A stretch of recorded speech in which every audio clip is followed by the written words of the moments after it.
Sim, nós vimos o poder da palavra, o que ela representa na nossa vida, como ela nos influencia e o poder da nossa palavra. Tudo isso nós temos visto esses dias. Vimos também a respeito da fidelidade da palavra de Deus. E quando nós depositamos a nossa palavra na fidelidade da palavra na fidelidade que há na palavra de Deus, então a nossa palavra também ela alcançará, ela conquistará poder de ação. Sim, hoje eu quero abranger ainda dentro desse assunto. Esses dias nós estamos vendo o poder que representa Deus na vida do ser humano e a necessidade do ser humano viver Deus. Mas aí eu faço uma outra pergunta: quem é o seu Deus? Essa pergunta, por mais que as pessoas falam em Deus, por mais que elas invocam Deus, a gente tem que entender que Deus nós estamos buscando, principalmente nos dias de hoje. Se nós formos nos interrogarmos, se nós formos pensar um pouquinho a respeito de que Deus, a sociedade, a humanidade está vivendo e está invocando, a gente vai observar, a gente vai entender que muitos deuses estão circulando em nosso meio, né? E muitas das vezes confundem-se na hora de propagar o evangelho, na hora de praticar o evangelho, porque há uma mistura de deuses, não é? Então, quem é o seu Deus é uma pergunta que nos faz entrar na palavra de Deus.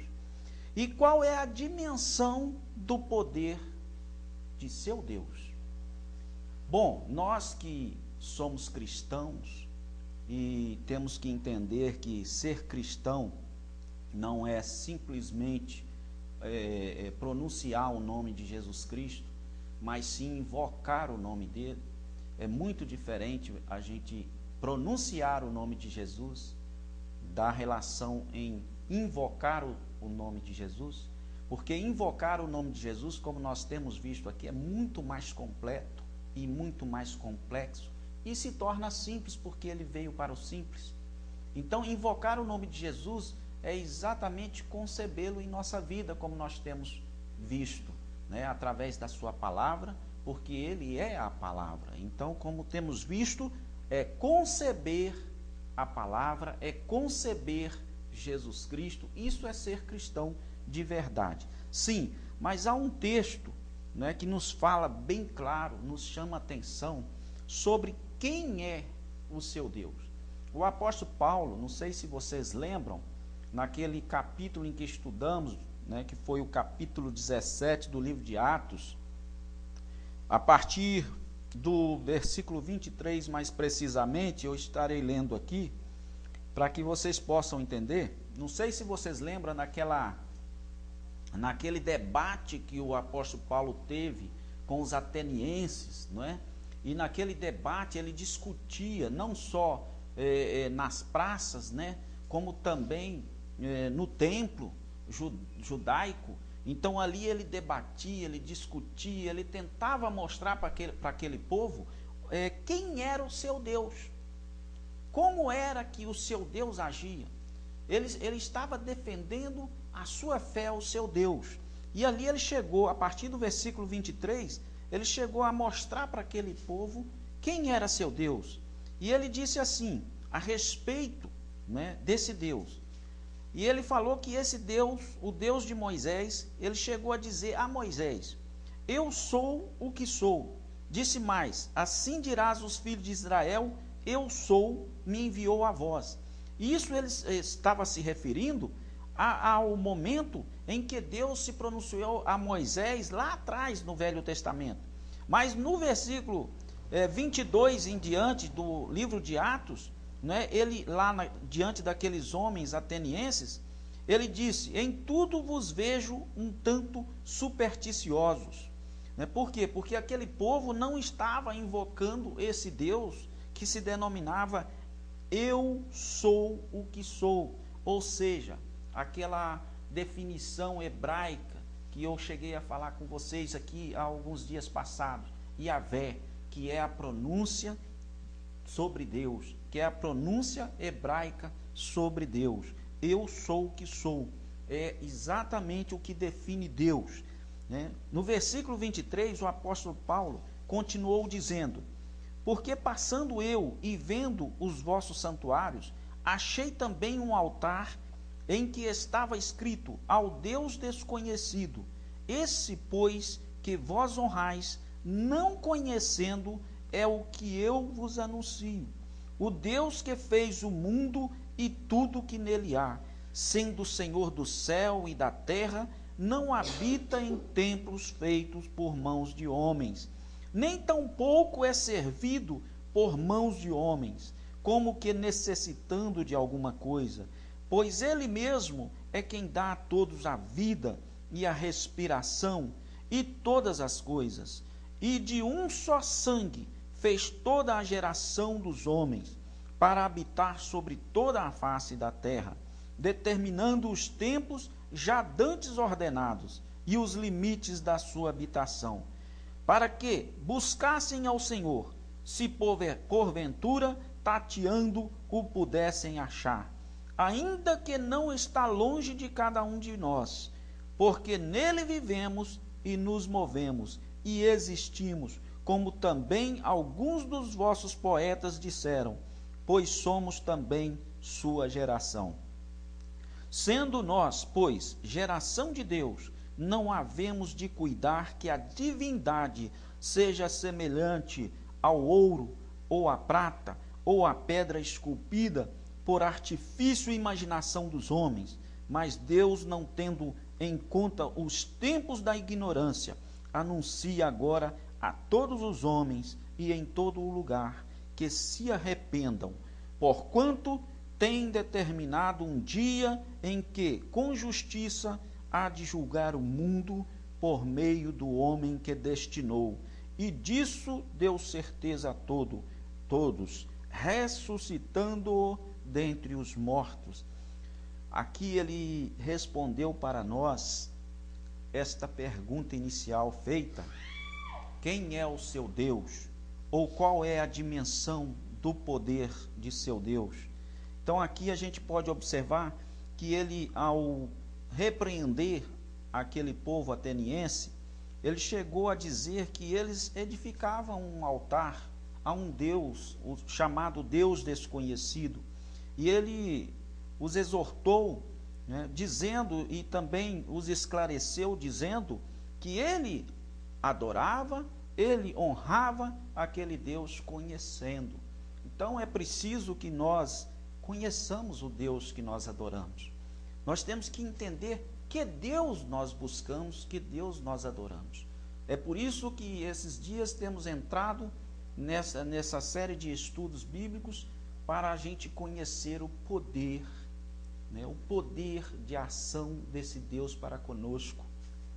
Como nós devemos invocá-lo, né, como nós devemos buscar e entendendo a dimensão do seu poder, porque a partir disso vai representar o sucesso da nossa busca. Se nós buscamos correto, nós vamos ter respostas corretas e precisas, enfim, poderosas para transformar vidas realmente, porque se a gente buscar a Deus, digamos assim, superficialmente, se buscarmos a Deus religiosamente, como esses atenienses estavam buscando, um Deus desconhecido. Para eles buscavam um Deus desconhecido, edificavam altares a um Deus desconhecido. Eles edificavam altares de forma desconhecida também, não é? Por que desconhecida? Porque eles não sabiam o que Deus queria, o que Deus desejava para eles, o que Deus queria agir ou fazer no meio deles. Então eles não sabiam, porque não conheciam aquele Deus. O apóstolo Paulo, né, quando se referiu que adorava aquele Deus de forma conhecida, né, conhecendo exatamente, é porque ele sabia exatamente o que aquele Deus desejava para a sua vida e para a vida deles. E queria expô-los, né, queria colocá-los, né, aliás, melhor dizendo. Então a gente tem que prestar atenção. E aqui ele disse assim, uma coisa muito importante.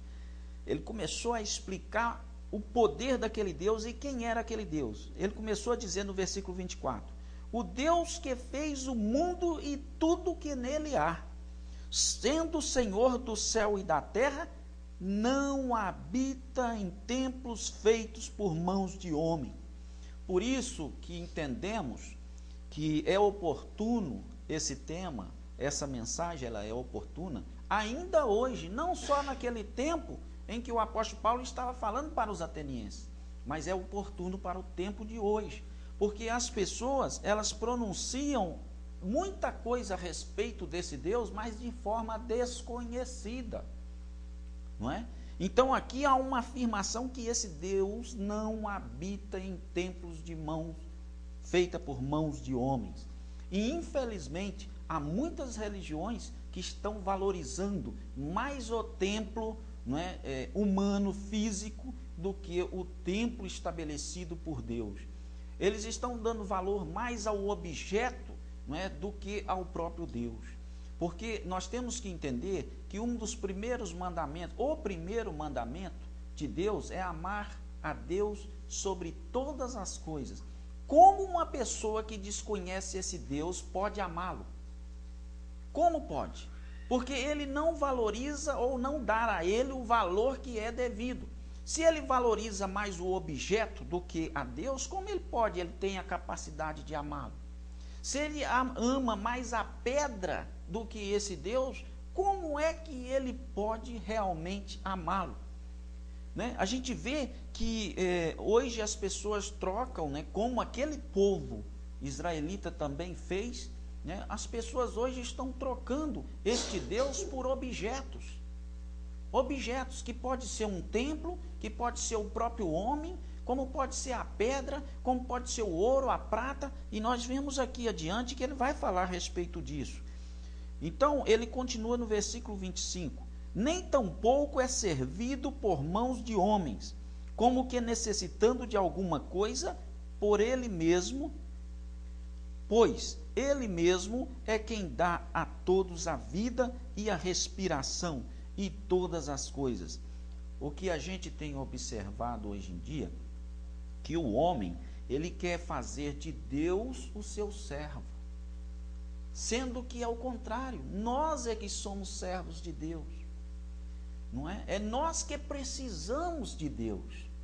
O homem, ele quer traçar os destinos, os rumos do que vem a ser Deus. Ele quer guiar Deus na vida da humanidade, e não é assim. Nós é que servimos a Deus, nós é que estamos à disposição de Deus, nós é que temos que seguir e ouvir a palavra de Deus. É ao contrário do que está acontecendo hoje, infelizmente.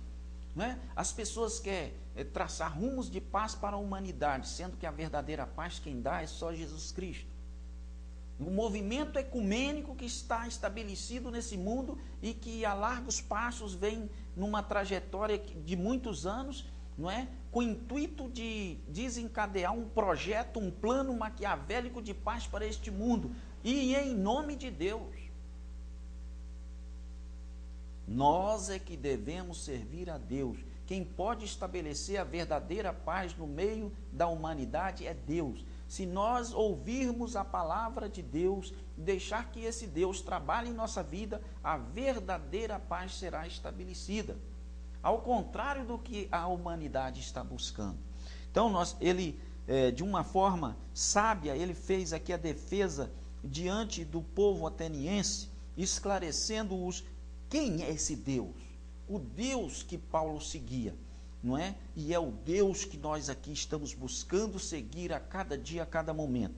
Então está aqui, no versículo 26, dando continuidade. E de um só sangue fez toda a geração dos homens, para habitar sobre toda a face da terra, determinando os tempos já dantes ordenados e os limites da sua habitação.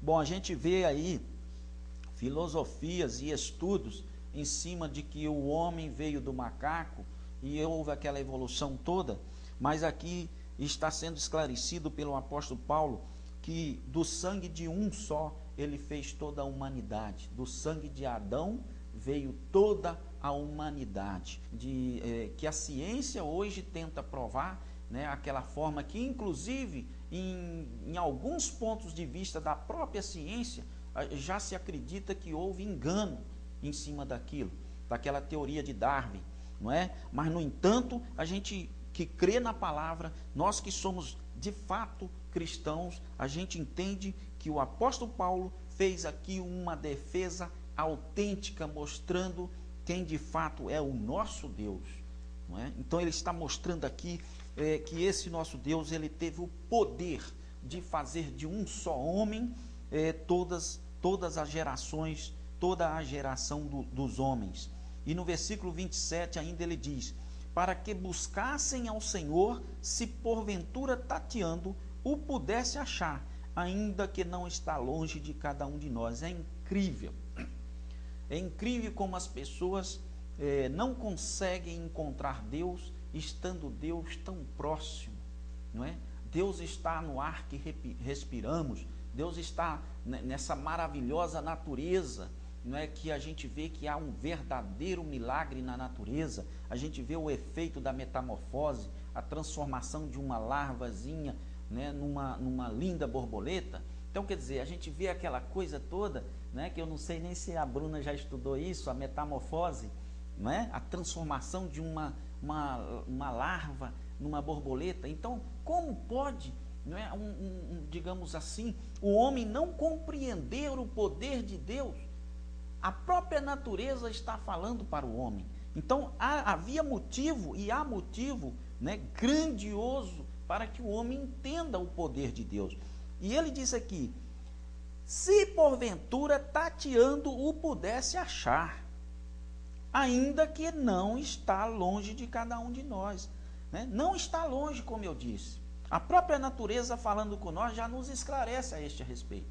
E se formos levar para o lado sobrenatural, espiritual, né, que hoje como cristão, mais próximo ainda ele está, porque ele habita em nós, ele faz morada em nós, e através dos nossos atos, através do dia a dia, da vida, das coisas que acontecem, dos livramentos, das libertações, né, dos milagres que Deus promove em nossa vida, mais ainda acreditamos. Por isso que clamamos e falamos e propagamos e pregamos continuamente que as pessoas, quanto mais cedo aceitarem Jesus, mais cedo viverem Jesus, mais cedo eles estarão vivenciando isso aqui, essa maravilha que aqui está contida. No versículo 28, ele ainda diz assim, olha aqui como é o poder de Deus: porque nele vivemos e nos movemos e existimos, como também alguns de vossos poetas disseram, pois somos também sua geração. Nós movemos porque Deus quer. Nós existimos porque Deus quis. Se nós estamos aqui é porque Deus quer. Então nós devemos nos perguntar constantemente, não é? Ou agradecer a Deus constantemente, melhor dizendo. Por quê? Pela nossa existência. No versículo 29 ainda diz assim: sendo nós, pois, geração de Deus, não havemos de cuidar que a divindade seja semelhante ao ouro, ou à prata, ou à pedra esculpida por artifício e imaginação dos homens. Só aqui quebraria inúmeras religiões deste mundo, que mantém a sua divindade, o seu Deus, inspirado no ouro, na prata, na pedra, né, em obras esculpidas, na madeira, em tantas outras coisas que nós observamos e vemos aí, em que as pessoas estão depositando a sua fé. Somente aqui já daria para que as pessoas entendessem, levaria ao entendimento a estas religiões que fitam os seus olhos, depositam a sua fé nesse tipo de conduta, né? Então ele arremata: ou a pedra esculpida por artifício e imaginação dos homens. Não passa de imaginação dos homens. Nada mais é do que imaginação dos homens. Então, existe Deus para todo tipo de imaginação, mas aquela que é a do cristão é o Deus e a fé, o eu, o sou, né? Então, aquele que realmente que se manifestou aos homens, né, em forma física, através de Jesus Cristo, nos deu um nome que é sobre todo nome, para que nós o adorássemos. Então, e nós o adoramos até os dias de hoje, porque nós conhecemos o nosso Deus. Há quem não conheça o Deus. Há quem até tem ou adora ou edifica, né, altares a este mesmo Deus que nós estamos adorando, porém de forma desconhecida, como foi o caso dos atenienses. Então é preciso que aqueles que assim estão, se cuidem, busquem a verdade, procurem conhecer a palavra, porque quem nos liberta é só a palavra, não é? Então aqui no versículo 30, dando continuidade, ele disse: mas Deus, não tendo em conta os tempos da ignorância, olha aí a oportunidade, anuncia agora a todos os homens e em todo lugar que se arrependam. Ou se arrepende ou não conquistará a salvação, ou não serão salvos. Deus não olha o tempo da ignorância. Se você errou até o dia de hoje, Deus não olha o tempo da ignorância, mas arrependa e se torne uma nova criatura, não é? Nós sabemos que a palavra nos diz que aqueles que estão em Cristo, né, eles se tornam novas criaturas. As coisas velhas passaram. Então, quer dizer, o tempo da ignorância, ele não conta, né? O tempo da ignorância passou. Então, eis que tudo se faz novo na nossa vida. Então, mas é preciso que haja arrependimento, é preciso que esteja em Cristo, é preciso viver esse Deus da verdade. O Deus da mentira não faz efeito. O Deus do ouro, da prata, o Deus das imagens de esculturas, este não faz efeito. A gente vê lá no livro de Isaías, capítulo 42, versículo 8, lá diz assim: eu sou o Senhor, este é o meu nome, a minha glória, pois, a outrem não darei, nem o meu louvor a imagens de escultura. Então, quer dizer, qual Deus que você está servindo? Qual Deus que nós estamos servindo? Quem é o seu Deus? É o Deus das imagens de esculturas? Da falsidade? Os atenienses também estavam dessa forma, adorando e buscando o Deus desconhecido, o Deus da falsidade, né? Eles estavam levantando altares a um Deus que eles não conheciam, eles adoravam de qualquer forma, eles estavam idolatrando, né, a sua fé, eles estavam levantando objetos de idolatria. E o apóstolo Paulo, ao chegar naquele lugar, dizendo a Bíblia, né, que ele se compungiu, ou seja, ele entrou para dentro de si, ele ficou triste em ver aquele povo todo idólatra, depositando a sua fé onde não devia, adorando a Deus de forma desconhecida. E foi por isso, por esta razão, que ele começou a explanar, a explicar, né, a respeito do que é, de quem é, né, e o poder do verdadeiro Deus.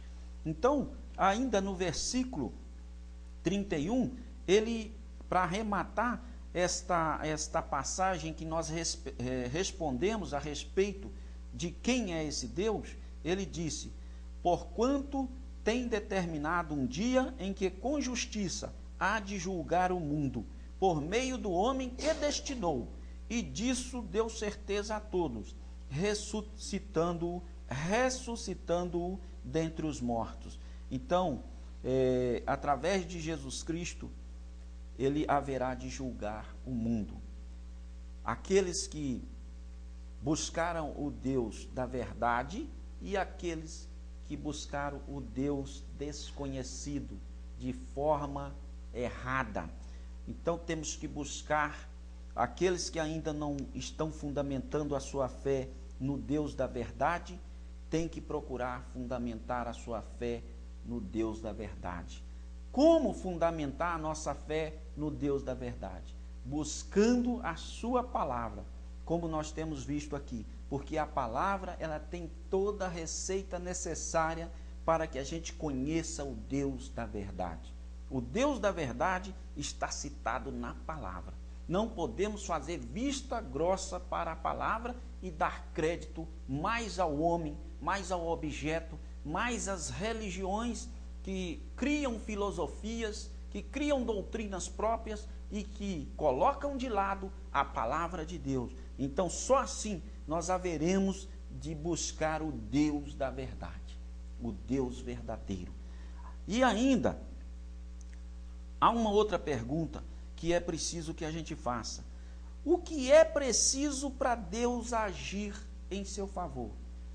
O Deus da verdade nós já conhecemos. Como buscá-lo nós já sabemos. Mas o que é preciso fazer para que esse Deus possa agir em seu favor? Isso é importante a gente relembrar e a gente reestudar constantemente para a gente adquirir força, adquirir aquele poder que nós aprendemos no estudo passado, né? O poder da nossa fala, o poder da nossa confissão. Então a gente é preciso também agrupar esse versículo muito importante que nos vai dar resposta de como a gente aciona o poder de Deus na nossa vida. Nós sabemos que é em cima da palavra, mas vamos ver como isso acontece. Em Hebreus capítulo 11, versículo 6, nos diz assim: ora, sem fé é impossível agradar-lhe, porque é necessário que aquele que se aproxima de Deus creia que ele existe e que é galardoador dos que o buscam. Deus é o provedor daquele que o busca. Deus é aquele que realmente faz acontecer a ação da sua fé. Se você crê, se você de fato deposita a sua fé, ela é fundamental. Por quê? Porque sem a fé é impossível agradar a Deus. Se você é um homem sem fé, peça a Deus. Por quê? Porque sem a fé é impossível você chegar até Deus. Pedir, rogar, invocar, mas sem fé, a sua oração, a sua petição, a sua fala não chega até Deus. Por quê? Porque a fé é que faz você crer no invisível. A fé é que faz você crer, que faz uma ligação entre o mundo físico e o mundo sobrenatural. Porque aqui e respondendo o que é a fé, né, aqui no versículo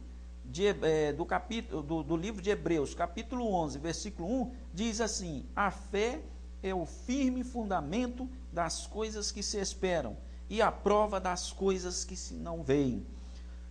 É isto. Para a gente fazer ligação entre isto que a gente vê, que é o físico, e aquilo que a gente não vê e que a gente espera, é preciso crer, é preciso ter fé.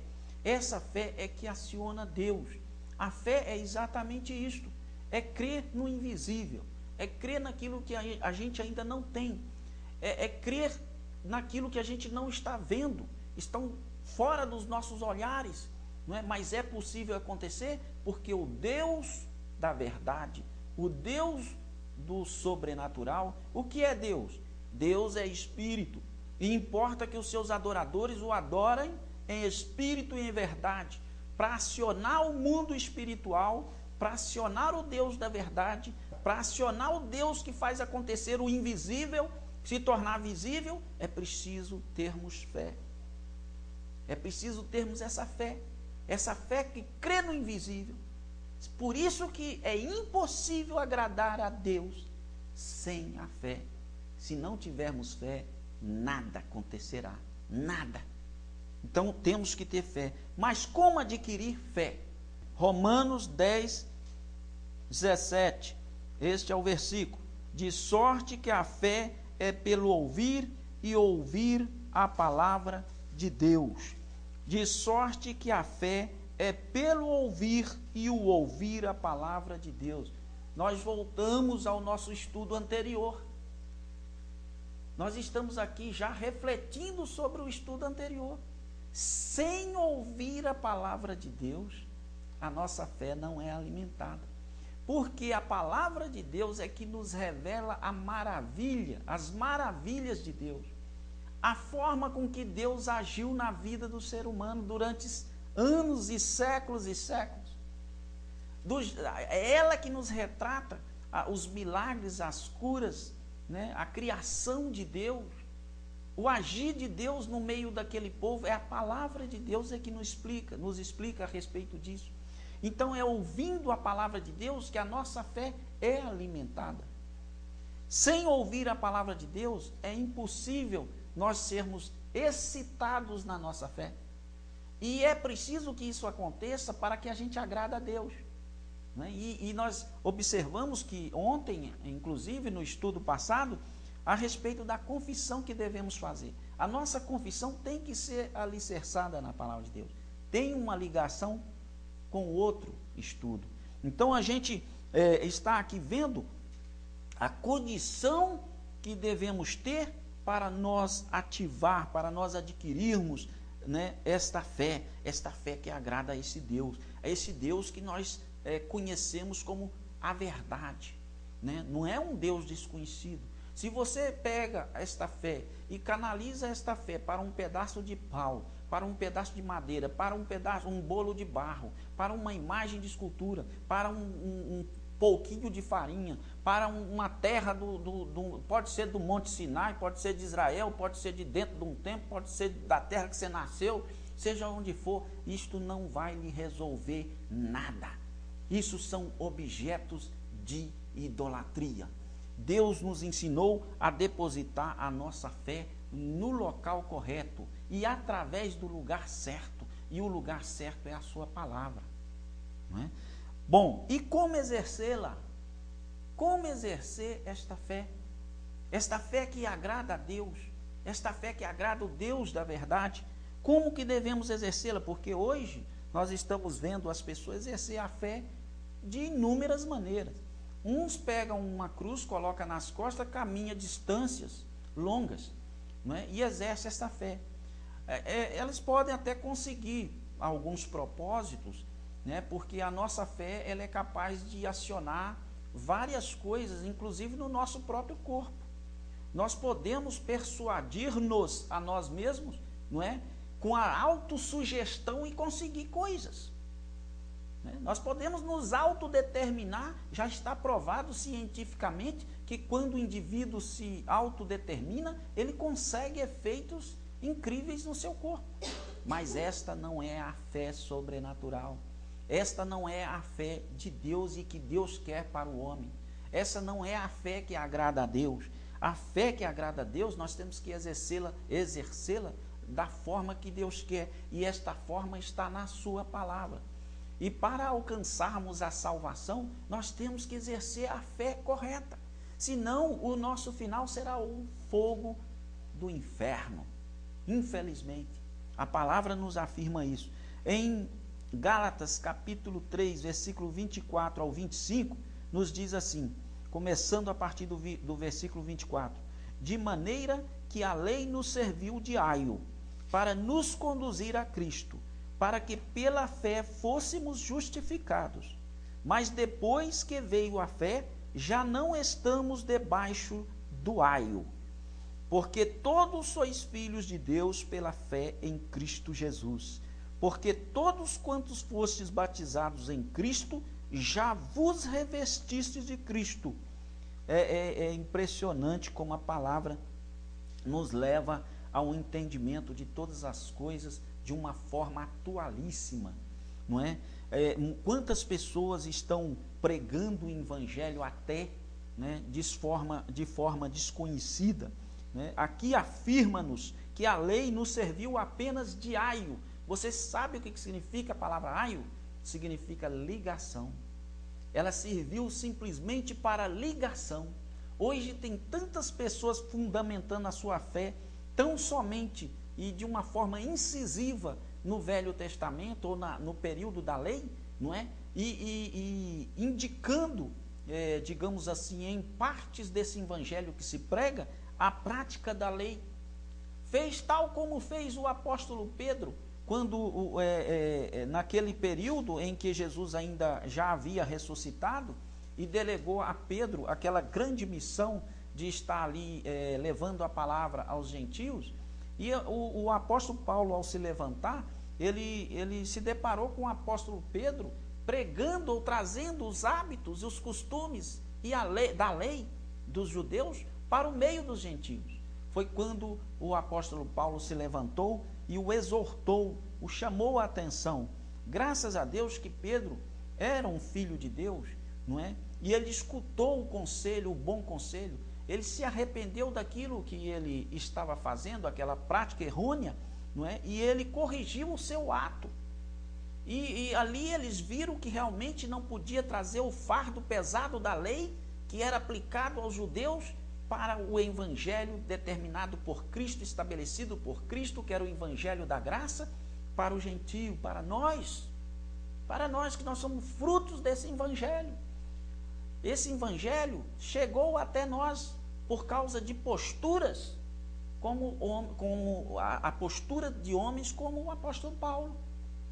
O apóstolo Paulo nos trouxe essa grande contribuição em Cristo Jesus, né, de chamar ali a atenção do apóstolo Pedro naquele momento exato. E serviu para o crescimento e o aprendizado do apóstolo Pedro, e também serviu para o aprendizado e para conduzir a nossa vida até os dias de hoje. Então aqui está dizendo, a lei serviu apenas para ligação. Para ligação. A gente aprende muito com a lei, mas a lei não é para ser aplicada. Porque homem algum pode ser justificado pela lei. Nós somos justificados pela graça em Cristo Jesus, estabelecida por Cristo Jesus. E veja bem, quando ele se refere aqui no versículo 24, já na última, após a última vírgula, diz assim, para que pela fé fôssemos justificados. Nós só podemos ser justificados por essa fé, né, pela ação, pelo comportamento de Cristo feito na cruz do Calvário, não pela lei estabelecida. Infelizmente, há muitas denominações religiosas que misturam, fazem um sincretismo, né, entre a prática da lei, o exercício, digamos assim, incisivo da lei, não é? E a prática da graça. Isso não pode ser feita, não pode ser realizada assim. A fé tem que ser exercida da forma correta. A forma correta é como está na palavra. A palavra está aqui, estou mostrando, e está nos dizendo como deve ser feito. E ele continua no versículo 25, mas depois que veio a fé, já não estamos mais debaixo do aio. O aio era o quê? A ligação. Qual era a ligação? A lei. Não estamos mais debaixo da lei, nós estamos debaixo da graça. Se vocês forem observar, hoje, né, há inúmeras religiões vivendo baseado nas atitudes da lei. Inúmeras. No versículo 26 diz assim, porque todos sois filhos de Deus pela fé em Cristo Jesus. Esta é a forma que devemos exercer, a fé em Cristo Jesus. Há muitas pessoas que questionam a forma como que é exercido o nome de Jesus. Nós falamos ontem sobre um versículo forte, Colossenses, né, capítulo 3, versículo 17. Tudo, seja por ação, seja por palavra, tem que ser feito em nome do Senhor Jesus Cristo, dando graças a Deus Pai. Mas o nome é Jesus Cristo. Tudo tem que ser feito pelo nome de Jesus Cristo. Há pessoas hoje que não batizam pelo nome de Jesus Cristo, mas tem que ser batizado no nome de Jesus Cristo. Por que eles não batizam assim? Porque não compreendem a palavra. Porque tudo tem que ser feito para ter valor. Quem vive debaixo do verdadeiro cristianismo tem que exercer a palavra conforme aqui está escrito. Tudo tem que ser realizado baseado no nome, a fé tem que ser exercida no nome do Senhor Jesus Cristo. E tudo que tem que ser feito tem que ser realizado desta forma. Nós temos que praticar a fé da forma correta.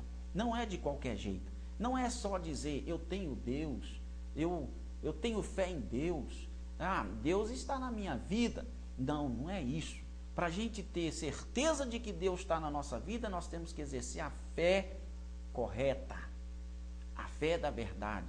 Se assim não fosse, não precisaria de Deus ter se manifestado em carne, vivido em nosso meio, passado esse evangelho, não é? O evangelho da verdade. Então não teria necessidade. Qual seria a necessidade de Deus ter se trabalhando todo, não é? Em manifestar-se em carne e produzir o seu evangelho em nosso meio, se não é para nos ensinar a verdade? Lá em João capítulo 14, versículo 6, Jesus Cristo afirma: eu sou o caminho, a verdade e a vida. Ninguém vem ao Pai senão por mim. Então, ele é o canal de ligação, né, da fé. Jesus é o exercício da fé. Jesus é a forma com que nós devemos praticar a fé. Aquele que está colocando algo entre Jesus e você, aquele que coloca, né, entre a pessoa e Jesus algo mais, ele está usando um amuleto. Ele não está fazendo o exercício da fé correta. Nós não precisamos, para chegar a Jesus ou para chegar a Deus, precisa de um saco de farinha, um pé de meia, um copo d'água. Nós não precisamos disso. Nós precisamos de Jesus para chegar a Deus. Porque ele disse: eu sou o caminho, a verdade e a vida, e ninguém vem ao Pai senão por mim. Acabou. E aí? Não é simples? É muito simples chegar a Deus. Mas não sei por que a humanidade está criando tantos subterfúgios para chegar a Deus. Porque Deus é simplicidade. Ele não deixou em sua palavra nenhuma complexidade. Ele deixou simplicidade. E por que as pessoas teimam ainda em contender contra a palavra? Quando ele diz lá, naquele versículo que eu falei: eu sou o Senhor, este é o meu nome, a minha glória, pois a outrem não darei, nem o meu louvor a imagens de escultura. E aí? Está tão clara a palavra de Deus, não é? E nós vimos também lá em Isaías, nós vimos no estudo passado, inclusive, né, onde ele diz lá em Isaías 45, versículo 20, onde ele diz: congregai-vos e vinde, chegai-vos juntos, os que escapastes das nações. Nada sabem os que conduzem em procissão as suas imagens de esculturas, feitas de madeira, e rogam a um Deus que não pode salvar. O nosso Deus não é um Deus fraco. O nosso Deus não é um Deus desconhecido. O nosso Deus não é um Deus de ouro, de prata, de pedra, de madeira. O nosso Deus, ele não pode ser carregado em uma procissão. Nós carregamos ele em nosso coração. Porque lá em Hebreus capítulo 3, versículo 6 diz: mas Cristo é sobre a sua casa, e essa casa somos nós, se tão somente nós guardarmos a fé e a esperança até o fim. Então, o Deus nós carregamos no nosso coração, porque é aí que ele faz morada, não é? Para nós lembrarmos, lá em 1 Coríntios, ainda, a gente vê lá no capítulo 3, versículo 16 de Coríntios, capítulo 3, versículo 16, 17, diz assim: não sabeis vós que sois o templo de Deus e que o Espírito de Deus habita em vós? Se alguém destruir o templo de Deus, Deus o destruirá, porque o templo de Deus que sois vós é santo. Ninguém se engane a si mesmo. Se alguém tem entre vós se tem por sábio neste mundo, faça-se louco para ser sábio. Veja bem, quantos loucos, quantos que se dizem ser sábios estão sendo loucos. Por quê? Porque não compreendem que nós somos o templo do Espírito Santo. E se compreendem, pois pratiquem. Não só falem da boca para fora, pratiquem. Porque se você entende que você traz Deus dentro do teu coração, para que você utiliza-se de uma muleta para chegar a Deus? Por que a humanidade está utilizando-se de subterfúgios para chegar a Deus? Então é preciso compreender a palavra que vai salvar, a palavra que salva, a palavra que nos conduz a Deus. Qual é o Deus que você serve? É o Deus desconhecido? É o Deus da mentira? É o Deus da hipocrisia? É o Deus do engano? Ou é o Deus da verdade? Qual é o Deus que você segue? E esse Deus seu tem poder? Qual é o poder dele? É o mesmo poder exercido por Baal, por Maamon, por aqueles deuses do passado, aqueles deuses que imperavam no povo de Israel, né, que fazia os seus feitos diabólicos, as suas produções diabólicas, mas Deus todo o tempo contendeu. Vocês lembram muito bem daquela passagem em que Elias demandou com Deus Baal, não é? E o rei Acabe e a rainha Jezabel, né, mandou ali ajuntar todos os seus profetas.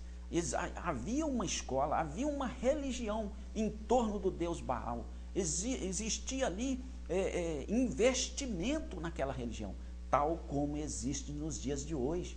Existem grandes investimentos em torno de religiões que substituíram o Baal por outros deuses. São deuses da atualidade. Tem que se observar isso. Deus usou Elias, Deus quebrou a castanha na boca daquele povo idólatra, aquele povo que exatamente estava servindo ao Deus demoníaco, ao Deus da mentira, da hipocrisia. Nós temos que prestar atenção em que Deus nós estamos depositando a nossa fé. Nós podemos estar perdendo tempo buscando deuses falsos. De repente, estamos achando que estamos buscando o Deus da verdade, estamos enveredando pelo caminho da mentira e da hipocrisia. Qual é o Deus? De repente, coisas estão acontecendo na sua vida de forma errada, porque está buscando o Deus da mentira. Está perdendo tempo. Está na hora de acordar. O Deus da verdade está muito perto de você, doidinho para ocupar o seu coração, o seu corpo, a sua vida, fazer de você o templo do Espírito Santo, o templo desse Deus. O que está precisando? Precisando de uma decisão. Está precisando de uma decisão, de realmente ser humilde o suficiente para entender de como devemos buscar o Deus da verdade. E assim nós o encontraremos. No livro de Atos, capítulo 19, versículo 17, para finalizarmos, lá está escrito assim: e foi isto notório a todos os que habitavam em Éfeso, tanto os judeus como gregos, e caiu temor sobre todos eles, e o nome do Senhor Jesus era engrandecido. O povo que realmente acredita no Deus da verdade, ele engrandece tão somente e unicamente o nome de Jesus Cristo. Só isso tem valor, porque foi Jesus que derramou seu sangue na cruz do Calvário para remir os nossos pecados. O que mais você quer? Então é necessário, única e exclusivamente, porque ele é autossuficiente para a salvação dos nossos pecados. Que Deus nos abençoe em nome de Jesus.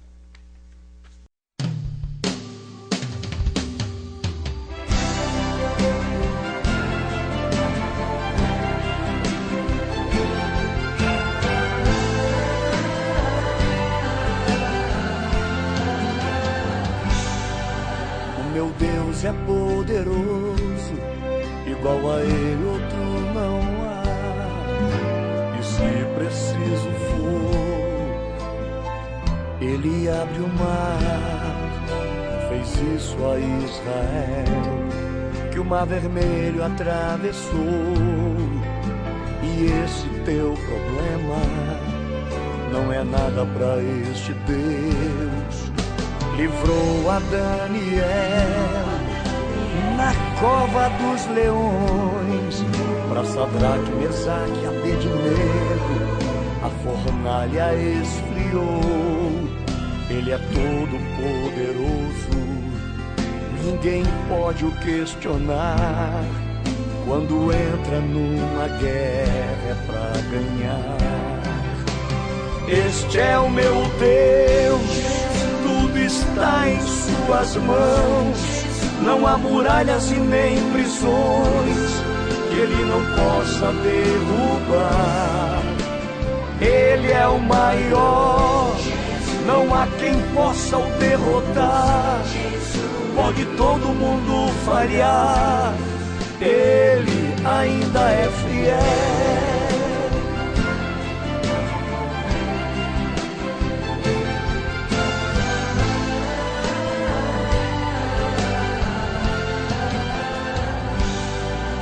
Esse Deus uma certa vez fez uma multiplicação com apenas 5 pães e 2 peixes que ele usou, alimentou uma multidão. E todos se fartaram, e 12 cestos de pedaços ainda sobrarão. Não importa se falaram que você não vai vencer, não importa se o médico disse você vai morrer, mas a última palavra é Deus quem vai dizer, pois nunca esquece de você. Este é o meu Deus, tudo está em suas mãos. Não há muralhas e nem prisões que ele não possa derrubar. Ele é o maior, não há quem possa o derrotar. Pode todo mundo falhar, ele ainda é fiel. Este é o meu Deus,